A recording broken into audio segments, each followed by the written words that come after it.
বহু শতাব্দী আগের কথা। মুসলিম বিশ্বের প্রাণকেন্দ্র তখন বাগদাদ নগরী। টাইগ্রিস নদীর তীরে গড়ে ওঠা এই শহরটি যেমন ঐশ্বর্যে ভরপুর ছিল, তেমনি জ্ঞানবিজ্ঞান আর বাণিজ্যের অন্যতম প্রধান কেন্দ্র হিসেবেও এর সুখ্যাতি ছিল বিশ্বজোড়া। তৎকালীন খলিফা ওমর বিন সালেহ ছিলেন অত্যন্ত প্রজাদরদী এবং ন্যায়পরায়ণ একজন শাসক। প্রজাদের আসল অবস্থা নিজ চোখে দেখার জন্য খলিফার একটি বিশেষ অভ্যাস ছিল। তিনি দিনের বেলা রাজকীয় পোশাক খুলে সাধারণ ব্যবসায়ীর ছদ্মবেশ ধারণ করতেন এবং তার বিশ্বস্ত উজিরকে সাথে নিয়ে শহরের অলিতে গলিতে ঘুরে বেড়াতেন। এমনি একদিন সকালের কথা, খলিফা এবং উজির বাগদাদের একটি পুরনো বাজারের পাশ দিয়ে হেঁটে যাচ্ছিলেন। হঠাৎ বাজারের এক কোণে তাদের চোখ আটকে গেল। সেখানে ছেঁড়া ময়লা পোশাকে এক অন্ধ বৃদ্ধ বসে আছে। সে ভিক্ষার পাত্র সামনে নিয়ে করুণ সুরে পথচারীদের কাছে সাহায্য চাইছিল। হঠাৎ খলিফার দৃষ্টি আকর্ষণ করল তার ভিক্ষা চাওয়ার অদ্ভুত এক পদ্ধতি। সাধারণত ফকিররা ভিক্ষা পেলে দাতার জন্য দোয়া করে, কিন্তু এই অন্ধ ফকিরের বিষয়টা সম্পূর্ণ ভিন্ন। খলিফা দূর থেকে লক্ষ্য করলেন, এক ব্যবসায়ী পথ দিয়ে যাওয়ার সময় ফকিরের পাত্রে একটি রূপোর দিরহাম ফেলে দিলেন। দিরহামটি পাত্রে পড়ার টুন শব্দ হতেই ফকির বিদ্যুতের বেগে ওই ব্যবসায়ীর জামার আস্তিন খপ করে চেপে ধরল। ব্যবসায়ী চমকে গিয়ে বললেন, কি ব্যাপার হে বৃদ্ধ, আমাকে ছাড়ো। ফকির তখন হাউমাউ করে কেঁদে উঠে বলল, হে আল্লাহর নেক বান্দা, আপনি আমাকে আপনার কষ্টার্জিত সম্পদ থেকে খয়রাত দিয়েছেন, আল্লাহ আপনার মঙ্গল করুন, কিন্তু আপনাকে আমার উপর আরেকটি বড় উপকার করতে হবে। আল্লাহর ওয়াস্তে আপনি আপনার হাত দিয়ে আমার গালে সজোরে একটি থাপ্পড় মারুন। ফকিরের এমন অবিশ্বাস্য কথা শুনে ব্যবসায়ী হতবাক। সে বিরক্তি ও বিস্ময় নিয়ে বলল, আরে মিয়া, তুমি কি পাগল হয়ে গেছ? আমি তোমাকে নিজের ইচ্ছায় সাহায্য করলাম, আর এখন আমি তোমাকে মারব কেন? আমার হাত কি কোনো অপরাধীর হাত যে একজন অসহায় অন্ধ মানুষকে প্রহার করবে? ছাড়ো আমাকে। কিন্তু ফকির কিছুতেই তার হাত ছাড়ল না, বরং তার কান্না আরও তীব্র হল। সে বলল, ভাই, আমার এই অন্ধ চোখ আর জীর্ণ শরীরের দিকে তাকিয়ে দয়া করুন। আপনি যদি আমাকে থাপ্পড় না মারেন, তাহলে আপনার দেওয়া এই দিরহাম আপনি ফিরিয়ে নিন। আমি আল্লাহর কসম খেয়েছি, যে ব্যক্তি আমাকে খয়রাত দিনে, সে যতক্ষণ না আমার ভুলের শাস্তি হিসেবে আমাকে একটি থাপ্পড় মারবে, ততক্ষণ আমি তার দান গ্রহণ করব না। আমাকে মারুন, দয়া করে আমাকে শাস্তি দিন। রাস্তার মাঝখানে এমন অদ্ভুত এক জেদাজেদি দেখে ব্যবসায়ী শেষ পর্যন্ত বাধ্য হলেন। তিনি না চাইতেও ফকিরের গালে একটি হালকা থাপ্পড় বসিয়ে দিলেন এবং দ্রুত সেখান থেকে প্রস্থান করলেন। থাপ্পড় খেয়ে ফকির যেন এক অদ্ভুত প্রশান্তি পেল এবং বিড়বিড় করে আল্লাহর কাছে ক্ষমা চাইতে লাগল। দূর থেকে এই পুরো দৃশ্যটি দেখে খলিফা ওমর বিন সালেহ এবং উজির দুজনেই পাথরের মতো জমে গেলেন। খলিফা জীবনে বহু বিচিত্র মানুষ দেখেছেন, কিন্তু এমন অদ্ভুত শর্তে ভিক্ষা নেওয়া কোনো মানুষ তিনি জীবনেও দেখেননি। খলিফা উজিরকে ফিসফিস করে বললেন, জাফর, তুমি কি দেখলে? একজন মানুষ জেনে বুঝে নিজেকে এভাবে কেন অপমানিত করছে? এই অন্ধত্বের পেছনে এবং এই অদ্ভুত শর্তের আড়ালে নিশ্চয়ই কোনো বিশাল রহস্য বা গভীর কোনো বেদনার গল্প লুকিয়ে আছে। আমি এই রহস্যের সমাধান না করে শান্ত হতে পারছি না। খলিফা সেই রাতেই প্রাসাদে ফিরে গেলেন, কিন্তু তার চোখে ঘুম নেই। বারবার সেই অন্ধ ফকিরের করুণ মুখ তার চোখের সামনে ভেসে উঠতে লাগল। পরদিন সকালে রাজদরবারে বসার সাথে সাথেই খলিফা তার উজিরকে নির্দেশ দিলেন, গত রাতে বাজারের কোণে আমরা যে অন্ধ ফকিরকে দেখেছিলাম, তাকে সসম্মানে দরবারে নিয়ে এসো। আমি স্বয়ং তার মুখ থেকে তার এই করুণ পরিণতির পেছনের কাহিনী শুনতে চাই। উজিরের নির্দেশে রাজকীয় রক্ষীরা দ্রুত বাজারে গেল এবং সেই অন্ধ ফকিরকে নিয়ে প্রাসাদে উপস্থিত হল। খলিফার জাঁকজমকপূর্ণ দরবার, চারদিকে পিন পতন নীরবতা। সিংহাসনের সামনে এনে দাঁড় করানো হল সেই বৃদ্ধকে। খলিফা অত্যন্ত নম্র এবং স্নেহপূর্ণ কণ্ঠে বললেন, হে মুরব্বী, ভয়ের কিছু নেই। তুমি খলিফা ওমর বিন সালেহ দরবারে উপস্থিত আছো। আমাকে বলো, তোমার নাম কি?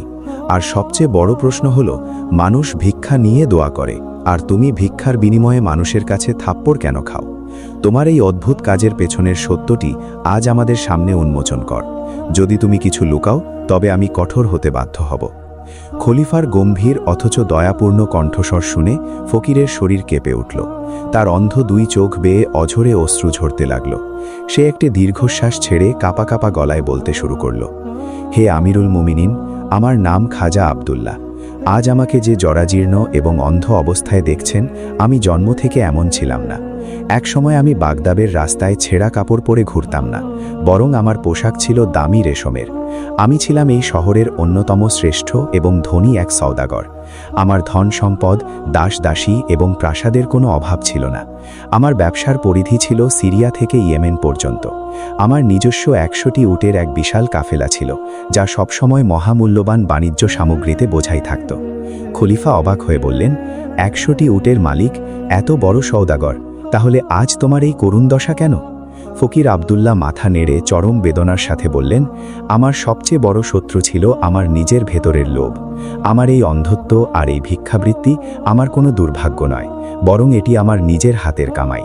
আমি যে থাপ্পড় মানুষের কাছ থেকে খাই, তা আসলে আমার সেই সীমাহীন লোভ আর পাপের শাস্তি, যা আমি প্রতিদিন নিজেকে স্মরণ করিয়ে দিতে চাই। আমার ধ্বংসের কাহিনী বড় দীর্ঘ এবং শিক্ষণীয়। যদি অনুমতি দেন, তবে আমি সেই অভিশপ্ত দিনের গল্প আপনাকে শোনাই। খলিফা মনোযোগ দিয়ে শোনার জন্য প্রস্তুত হলেন। পুরো দরবার নিস্তব্ধ হয়ে গেল আব্দুল্লাহর জীবনের সেই অবিশ্বাস্য গল্প শোনার জন্য। আব্দুল্লাহ বলতে শুরু করলেন, হুজুর, আমার তখন ভরা যৌবন। সম্পদের অহংকারে আমার পা মাটিতে পড়ত না। আমি মনে করতাম টাকা দিয়ে পৃথিবীর সবকিছু কেনা যায়। সেবার আমি আমার 100টি উটের পিঠে দামি রেশম, মশলা আর সুগন্ধি বোঝাই করে বসরা শহরের দিকে রওনা হয়েছিলাম। আমার সাথে বেশ কিছু রক্ষী ও খাদেম ছিল, তবে পথিমধ্যে এক কাজের জন্য আমি তাদের এগিয়ে যেতে বলি এবং নিজে কয়েকটি উট নিয়ে কিছুটা পেছনে পড়ে যাই। মরুভূমির তপ্ত দুপুর, সূর্য যেন আকাশ থেকে আগুন ঢালছে। বালির স্তর এতটাই গরম ছিল যে মনে হচ্ছিল পায়ের নিচে কয়লা জ্বলছে। এমন সময় আমি দূর থেকে দেখলাম একটি রুক্ষ পাথরের ছায়ায় এক সাধারণ দরবেশ বসে আছেন। তার পরনে অতি সাধারণ এবং তালি দেওয়া পোশাক, কিন্তু তার চেহারায় এক অদ্ভুত স্বর্গীয় নূর এবং প্রশান্তি বিরাজ করছিল। আমি তার কাছে গিয়ে ঘোড়া থেকে নামলাম এবং সালাম বিনিময় করলাম। আমার কাছে থাকা সুস্বাদু খাবার এবং পানি আমি তার সামনে পেশ করলাম। আমরা দুজনে একসাথে বসে খাবার খেলাম। মরুভূমির সেই নিস্তব্ধতায় আমাদের মাঝে নানা বিষয়ে কথা হতে লাগল। কথায় কথায় আমি আমার ঐশ্বর্য, আমার ব্যবসা এবং আমার 100টি উটের অহংকার প্রকাশ করে ফেললাম।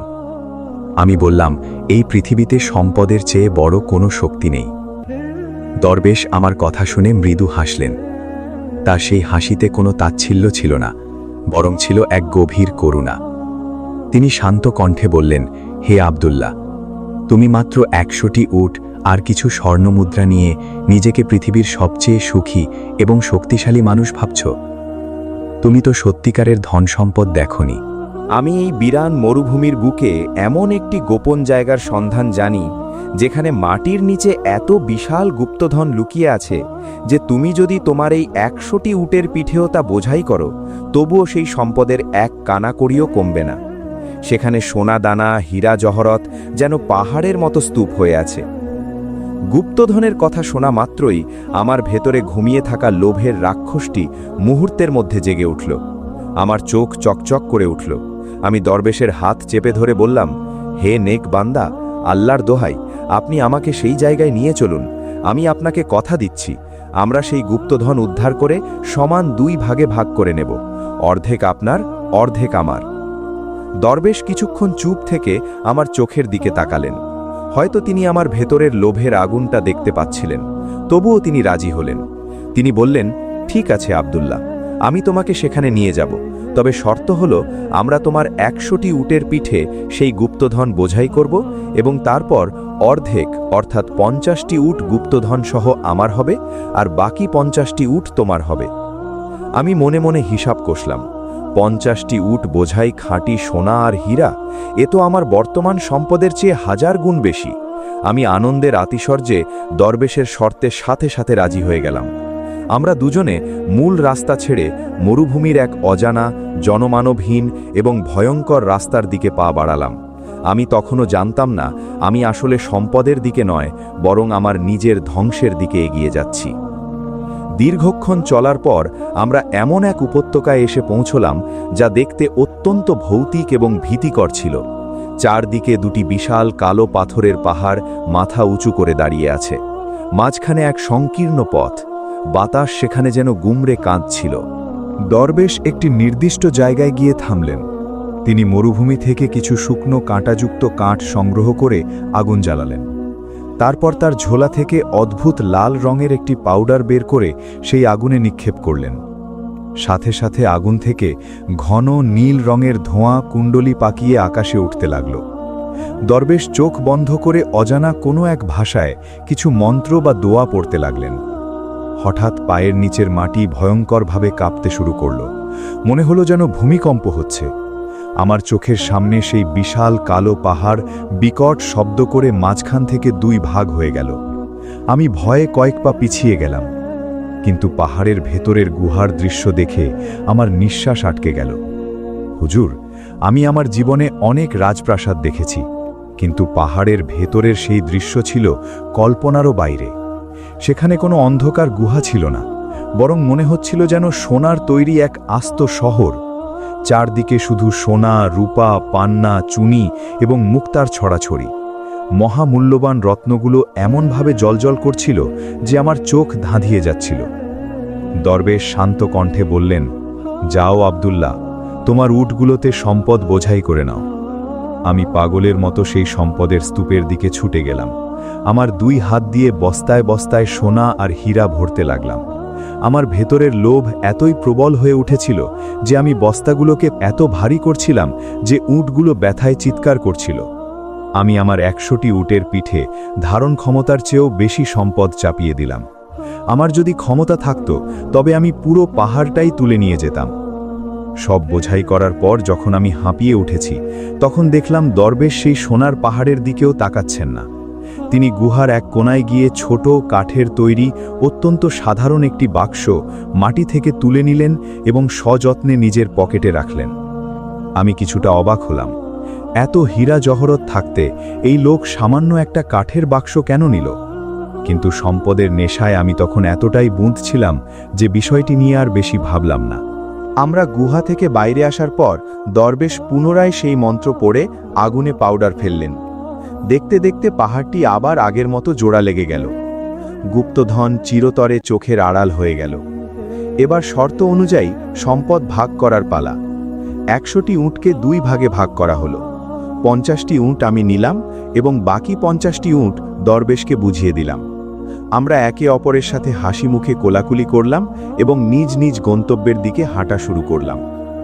আমি আমার 50টি উট নিয়ে বাগদাদের দিকে ফিরে চলছিলাম। আমার কাছে এখন এত সম্পদ যে আমি পুরো আরবের সবচেয়ে ধনী ব্যক্তি। কিন্তু হুজুর, মানুষের নফস বা প্রবৃত্তি বড়ই ভয়ঙ্কর। আমি যতই এগিয়ে যাচ্ছিলাম, আমার মনের ভেতর শয়তান ততই ফিসফিস করে মন্ত্রণা দিচ্ছিল। আমি ভাবতে লাগলাম, এই দরবেশ তো একজন সাধু মানুষ, দুনিয়ার কোনো মোহ তার নেই। সেই 50টি উট বোঝাই সম্পদ নিয়ে কি করবে? সে তো এগুলো সামলাতেও পারবে না। হয়তো কোনো দস্যু দল তাকে হত্যা করে এগুলো লুট করে নেবে। তার চেয়ে বরং এই সম্পদ আমার কাছে থাকলেই সবচেয়ে ভালো হবে। আমি একজন ব্যবসায়ী, আমি জানি সম্পদের সঠিক ব্যবহার কিভাবে করতে হয়। লোভ আমার চোখের ওপর এমন এক কালো পর্দা ফেলে দিল যে আমার হিতাহিত জ্ঞান শূন্য হয়ে গেল। আমি আমার উটগুলো সেখানে দাঁড় করিয়ে রেখে দরবেশের পিছু নিলাম। দৌড়াতে দৌড়াতে তাকে ডাক দিলাম। দরবেশ থেমে গেলেন। তার চোখে কোনো বিরক্তি ছিল না। তিনি অত্যন্ত শান্ত স্বরে বললেন, কি হলো আব্দুল্লাহ? কোনো কিছু কি ফেলে এসেছো নাকি পথ হারিয়ে ফেলেছ? আমি অত্যন্ত ধূর্ততার সাথে মিষ্টি সুরে বললাম, হে আল্লাহর ওলি, আমি পথে যেতে যেতে ভাবছিলাম, আপনি তো একজন সাধু মানুষ, সারাদিন ইবাদতে মশগুল থাকেন। এই 50টি উটের দেখাশোনা করা আপনার পক্ষে বড় কষ্টকর হবে। উটগুলো খুব অবাধ্য হয়, এদের সামলাতে গিয়ে আপনার ইবাদতের ক্ষতি হবে। তাই আমার মনে হয় আপনি আমাকে 10টি উট ফিরিয়ে দিন। আপনার জন্য 40টি উটই যথেষ্ট হবে। আমি জানতাম আমার এই যুক্তির কোনো ভিত্তি নেই, কিন্তু দরবেশ আমার কথা শুনে মুচকি হাসলেন। তিনি কোনো তর্ক না করে বললেন, তুমি ঠিকই বলেছ আব্দুল্লাহ, সম্পদের চেয়ে আমার ইবাদত এবং শান্তি বেশি প্রিয়। তুমি চাইলে 10টি উট নিয়ে যেতে পারো। আমি আনন্দে আত্মহারা হয়ে 10টি উট আমার কাফেলায় যুক্ত করলাম। এখন আমার কাছে 60টি উট। কিন্তু আমার মনের ভেতরে লোভের আগুন নিভল না, বরং আরও দাও দাও করে জ্বলে উঠল। শয়তান আমাকে বলল, দেখলি লোকটা কত বোকা, এত সহজে 10টি উট দিয়ে দিল। তুই চাইলে আরও পাবি। আমি আবারও দরবেশের কাছে ফিরে গেলাম, গিয়ে বললাম, ভাই দরবেশ, মরুভূমির পথ বড় দুর্গম। 40টি উটও একজন একা মানুষের জন্য অনেক বেশি বিপদ ডেকে আনতে পারে। আপনি আমাকে আরও 10টি উট দিয়ে দিন। দরবেশ এবার আমার দিকে এক গভীর অর্থপূর্ণ দৃষ্টিতে তাকালেন। মনে হলো তিনি আমার আত্মার ভেতরের নোংরা লোভগুলো স্পষ্ট দেখতে পাচ্ছিলেন। তবুও তিনি বিন্দুমাত্র রাগ না করে বললেন, ঠিক আছে, যদি এতে তোমার মনে তৃষ্ণা মেটে তবে এই 10টিও নিয়ে যাও। হুজুর, বিশ্বাস করুন, লোভ এমন এক অতল গহ্বর যার কোনো তলদেশ নেই। আমি বারবার তার কাছে ফিরে যেতে লাগলাম এবং নির্লজ্জের মতো উট চাইতে লাগলাম, আর তিনি তার অসীম উদারতায় আমাকে উট দিতেই থাকলেন। অবশেষে অবস্থা এমন দাঁড়ালো যে আমি তার ভাগের 50টি উটের সবগুলোই তার কাছ থেকে চেয়ে নিলাম। তিনি হাসি মুখে এক বস্ত্রে রিক্ত হাতে দাঁড়িয়ে রইলেন। আমার কাছে এখন পুরো 100টি উট এবং অগণিত গুপ্তধন। আমার উচিত ছিল এই মহৎ মানুষটির পায়ে পড়ে কৃতজ্ঞতা প্রকাশ করা এবং দ্রুত সেখান থেকে চলে যাওয়া, কিন্তু না, মানুষের লোভের যে কোনো শেষ নেই তা আমি সেদিন প্রমাণ করেছিলাম। দরবেশ যখন খালি হাতে তার গন্তব্যে রওনা দিলেন, তখন হঠাৎ আমার নজর পড়ল তার পকেটের দিকে। আমার মনে পড়ে গেল গুহার ভেতরের সেই ছোট কাঠের কৌটার কথা। শয়তান আমার মস্তিষ্কে এক নতুন লোভের বীজ বুনে দিল। আমি ভাবলাম, নিশ্চয়ই ওই সাধারণ কৌটার ভেতর এমন কোনো জাদুকরী বস্তু আছে যার মূল্য এই 100টি উট বোঝাই সোনার চেয়েও অনেক বেশি। তা না হলে এই দরবেশ আমাকে সব উট দিয়ে দিল, কিন্তু ওই বক্সটি নিজের কাছে কেন সযত্নে রেখে দিল? আমি দৌড়ে গিয়ে দরবেশের পথ আগলে দাঁড়ালাম। বললাম, হে মহান দরবেশ, আপনি আমাকে আপনার সব সম্পদ দিয়ে দিয়েছেন, এর জন্য আমি আপনার কাছে চিরকৃতজ্ঞ। কিন্তু আপনি ওই কাঠের খালি বক্স নিয়ে কি করবেন? ওটাও আমাকে দিয়ে দিন, যাতে আপনি দুনিয়ার সব মোহ থেকে সম্পূর্ণ মুক্ত হয়ে যেতে পারেন। এবার দরবেশের চেহারায় সামান্য বিরক্তির ছাপ ফুটে উঠল। তিনি গম্ভীর কণ্ঠে বললেন, আব্দুল্লাহ, এবার ক্ষান্ত হও। আমি তোমাকে সব দিয়েছি, কিন্তু এই কৌটার প্রতি লোভ করো না। এটি তোমার কোনো কাজে আসবে না, বরং এর ভেতরে এক ভয়ঙ্কর বিপদ লুকিয়ে আছে। কিন্তু হুজুর, আমি কি তখন মানার পাত্র? আমি জিদ ধরলাম, না, আমাকে ওই কৌটা দিতেই হবে। আপনি নিশ্চয়ই আমার কাছ থেকে কোনো মহামূল্যবান জিনিস লুকাচ্ছেন। আমার অত্যধিক পীড়াপিড়িতে বাধ্য হয়ে দরবেশ পকেট থেকে কৌটাটি বের করে আমার হাতে দিলেন। আমি কাপা কাপা হাতে কৌটাটি খুললাম। দেখলাম তার ভেতরে কালো রঙের এক প্রকার পাউডার বা সুরমা রাখা আছে। আমি হতাশ হয়ে বললাম, কি আশ্চর্য, সামান্য একটু চোখের সুরমার জন্য আপনি এত লুকোচুরি করছিলেন? এর মধ্যে এমন কি বিশেষত্ব আছে? দরবেশ দীর্ঘশ্বাস ফেলে বললেন, হে আব্দুল্লাহ, এটি কোনো সাধারণ সুরমা নয়, এটি প্রাচীন জিনদের তৈরি জাদুকরী সুরমা। এই সুরমার বিশেষত্ব হল, এটি যদি কোনো মানুষের বাম চোখে লাগানো হয়, তবে সেই মানুষ পৃথিবীর বুকে মাটির নিচে লুকিয়ে থাকা সমস্ত গুপ্তধন দেখতে পায়। কিন্তু যদি কেউ ভুলবশত বা ইচ্ছাকৃতভাবে এটি তার ডান চোখে লাগায়, তবে সে চিরকালের জন্য তার দৃষ্টিশক্তি হারাবে, চিরতরে অন্ধ হয়ে যাবে। বাম চোখে লাগালে মাটির নিচের গুপ্তধন দেখা যায়। একথা শোনা মাত্রই আমার মস্তিষ্কে লোভের চূড়ান্ত বিস্ফোরণ ঘটল। আমি ভাবলাম, এই 100টি উট তো সামান্য। এই সুরমা দিয়ে আমি পুরো পৃথিবীর সব লুকানো সম্পদের মালিক হয়ে যাব। আমি দরবেশের হাত ধরে মিনতি করে বললাম, হে নেক মানুষ, দয়া করে আপনার পবিত্র হাত দিয়ে এই সুরমা আমার বাম চোখে লাগিয়ে দিন।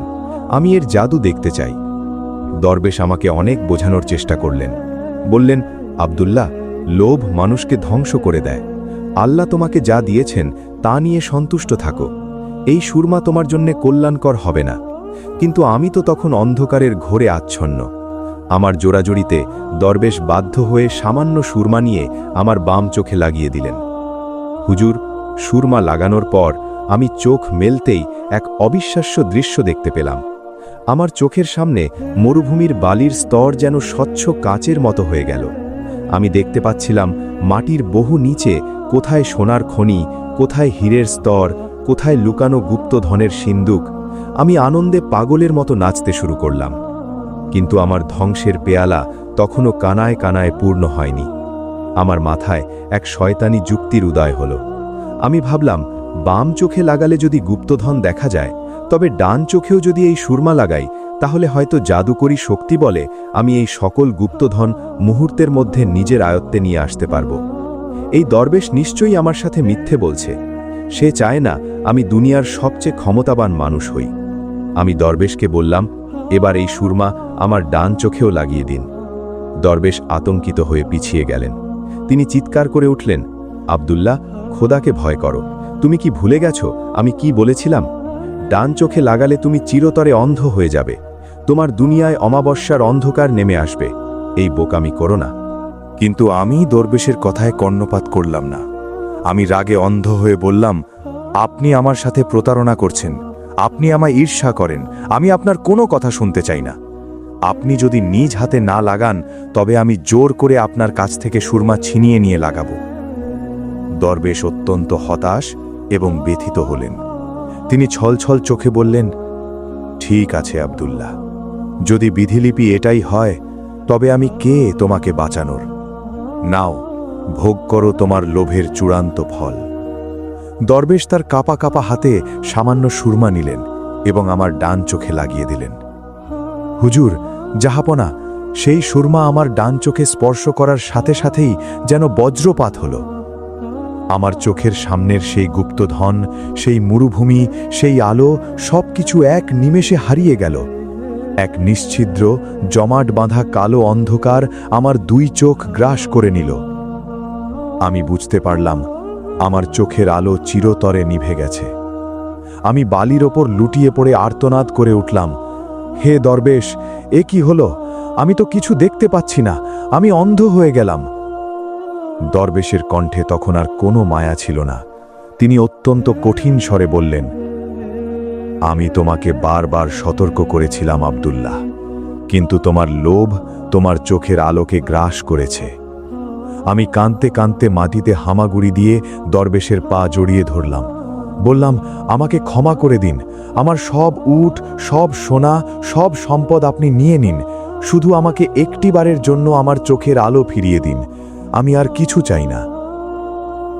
দরবেশ পরম অবজ্ঞায় আমার হাত ছাড়িয়ে নিলেন। তিনি বললেন, আব্দুল্লাহ, এখন আর অনুশোচনা করে কোনো লাভ নেই। এই অন্ধত্ব শুধু তোমার চোখের নয়, এটি তোমার অন্তরের অন্ধত্বের বহিঃপ্রকাশ। দুনিয়ার সব সম্পদ মিলেও এখন আর তোমার চোখের আলো ফেরাতে পারবে না। এরপর যা ঘটল তা আমার জীবনের সবচেয়ে মর্মান্তিক অধ্যায়। অন্ধ অবস্থায় আমি শুনতে পেলাম দরবেশ আমার সেই 100টি উট হাঁকিয়ে নিয়ে চলে যাচ্ছেন। আমি চিৎকার করে কাঁদছিলাম, কিন্তু বিশাল মরুভূমিতে আমার সেই কান্না শোনার মতো কেউ ছিল না। আমার সব সম্পদ, আমার যৌবন, আমার অহংকার সব কিছু সেই তপ্ত বালুতে মুখ থুবড়ে পড়ল। কয়েকদিন আমি সেই বিরান মরুভূমিতে না খেয়ে তৃষ্ণায় ধুকে ধুকে মৃত্যুর প্রহর বুনছিলাম। প্রতিটি মুহূর্তে আমার মনে হচ্ছিল, আমি যদি শুধু আমার নিজের ব্যবসার উপার্জনে সন্তুষ্ট থাকতাম, অথবা অন্তত দরবেশের দেওয়া 50টি উট নিয়ে সন্তুষ্ট থাকতাম, তবে আজ আমি বাগদাদের সবচেয়ে সম্মানিত ব্যক্তি হতাম। কিন্তু আমি সব কিছু চেয়েছিলাম, আর বিনিময়ে আল্লাহ আমার কাছ থেকে সব কিছু কেড়ে নিলেন। ভাগ্যক্রমে একটি বাণিজ্য কাফেলা সেই পথ দিয়ে যাওয়ার সময় আমাকে মুমূর্ষু অবস্থায় উদ্ধার করে বাগদাদে নিয়ে আসে। বাগদাদে ফিরে আমি উপলব্ধি করলাম, এখন পথে পথে ভিক্ষা করা ছাড়া আমার বেঁচে থাকার আর কোনো পথ নেই। কিন্তু আমার বিবেক আমাকে দংশন করতে লাগল।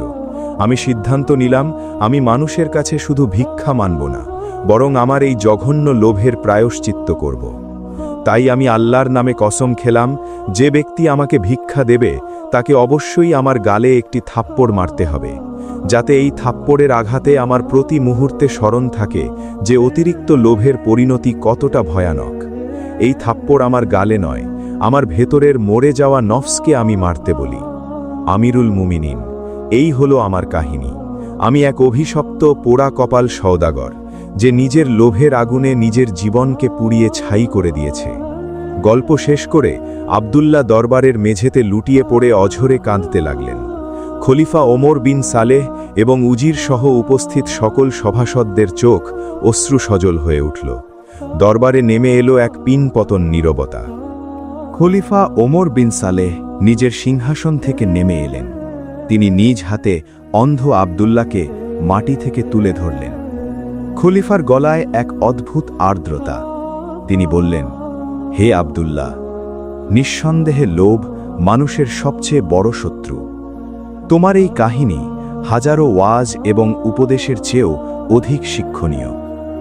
তুমি অপরাধ করেছ ঠিকই, কিন্তু তোমার এই অনুশোচনা এবং নিজেকে প্রতিনিয়ত শাস্তি দেওয়ার যে মানসিকতা, তা প্রমাণ করে যে তোমার অন্তর এখনো মরে যায়নি। তুমি তোমার ভুলের অনেক বড় মূল্য চুকিয়েছ। খলিফা তৎক্ষণাৎ তার উজিরকে নির্দেশ দিলেন, আজ থেকে এই খাজা আব্দুল্লার ভিক্ষাবৃত্তির অবসান ঘটল। রাজপ্রাসাদের পাশেই তাকে একটি সুন্দর বাসস্থানের ব্যবস্থা করে দাও। রাষ্ট্রীয় কোষাগার থেকে তার আজীবন সম্মানজনক ভরণপোষণের দায়িত্ব নেওয়া হল। সেই দিন থেকে আব্দুল্লাহ রাজপ্রাসাদের আঙিনায় বসে থাকতেন। প্রতিদিন দলে দলে মানুষ তার কাছে আসত। তিনি তার সেই অন্ধ দুই চোখ নিয়ে মানুষকে শোনাতেন কিভাবে লোভ মানুষকে সর্বশান্ত করে। তিনি বলতেন, হে তরুণেরা, আল্লাহ তোমাদের যে রিজিক দিয়েছেন তাতে কানাত বা সন্তুষ্টি অর্জন করো। কারণ যে চোখের ক্ষুধা মেটে না, সে চোখ একসময় পৃথিবীর আলো দেখার যোগ্যতাই হারিয়ে ফেলে। সত্যিকারের ধনী সে নয় যার অনেক সম্পদ আছে, বরং সত্যিকারের ধনী সে যার অন্তর অভাবমুক্ত। আব্দুল্লার এই গল্প যুগে যুগে মানুষকে শিখিয়ে আসছে যে মানুষের আসল শত্রু কোনো বাইরের অপশক্তি নয়, বরং মানুষের নিজের ভেতরে লুকিয়ে থাকা অন্তহীন লোভ। অল্পে তুষ্ট থাকা এবং আল্লাহর ফয়সালার উপর তাওয়াক্কুল বা ভরসা করাই হল প্রকৃত মুমিনের বৈশিষ্ট্য। অতিরিক্ত পাওয়ার নেশা মানুষকে এমন এক অন্ধকারের দিকে ঠেলে দেয় যেখান থেকে ফিরে আসার আর কোনো পথ থাকে না। বন্ধুরা, এই হৃদয় ছুঁয়ে যাওয়া গল্পটি যদি আপনার পছন্দ হয়ে থাকে, তাহলে একটি লাইক ও সাবস্ক্রাইব করে আমাদের সাথেই থাকুন আর অপেক্ষা করুন পরবর্তী ভিডিওর জন্য।